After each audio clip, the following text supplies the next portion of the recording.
বিষ্ণু ইসলাম ওনার ইহুদি প্রতিবেশীর বাসায় যেতেন। এক ইহুদি কিশোর বিষ্ণু ইসলামের খেদমত করতে, ইহুদি ছেলে আমার নবীর খেদমত করতো, তারা ছিল নবীর প্রতিবেশী। তো অনেকদিন হয় ইহুদি ছেলেটা আসে না।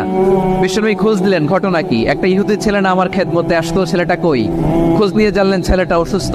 বিষ্ণু ইসলাম ওই ইহুদির বাড়িতে চলে গেলেন ওই ছেলেটাকে দেখা করার জন্য, ভিজিট করার জন্য। সুবহানাল্লাহ পড়বেন না? গেলেন, যে দেখে ইহুদি ছেলেটা মুমূর্ষ, জান যায় যায় ভাব, বিছানায় পড়ে আছে, তার বাবা দাঁড়ানো। বিশ্বনবী তার মাথার পাশে বসলেন, মাথায় হাত বুলিয়ে দিলেন, আর ছেলেটাকে বললেন আসলিম, হে ইহুদি ছেলে আসলিম, ইসলাম ধর্ম গ্রহণ করো। তো ছোট্ট ছেলে ভাবে আমরা ইহুদি, এখন ইসলাম ধর্ম গ্রহণ করলে আব্বা যদি বকা দেয়। ফানাযারা ইলা ওয়াজহি আবি, ছেলেটা তার বাবার চেহারার দিকে তাকালো, দেখি আব্বা কি কয়। আব্বা যদি বলে তাইলে ইসলাম ধর্ম গ্রহণ করবো। ইহুদি ছেলেটা তার বাবার দিকে যখন তাকালো, ওর বাবা বলে আতিয়া আবুল কাসিম, আবুল কাসিম যা বলে তাই শোনো, মানে মোহাম্মদ যা বলে তাই শোনো। এই কথা শুনে ছেলে সাহস পাইছে, ছেলে আবার পড়তে আরম্ভ করলো আশহাদু আল্লাহ ইলাহা ইল্লাল্লাহ ওয়া আশহাদু আন্না মুহাম্মাদার রাসূলুল্লাহ, পড়েন আল্লাহু আকবার।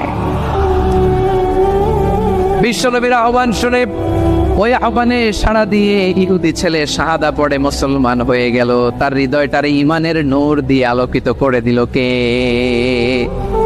প্রিয় ভাইরা, এবার রাসূল সাল্লাল্লাহু আলাইহি ওয়াসাল্লাম বের হয়ে আসলেন ঘর থেকে, আর বললেন আলহামদুলিল্লাহিল্লাযী আনকাযাহু মিনান নার, প্রশংসা সে আল্লাহর যে আল্লাহ জাহান্নামে চলে যাচ্ছিল প্রায়, এমন একটা লোককে মুহূর্তের মধ্যে কালেমায়ে শাহাদাতের বদৌলতে জান্নাতি বানায় দিলেন। আওয়াজ করে পড়েন সুবহানাল্লাহ।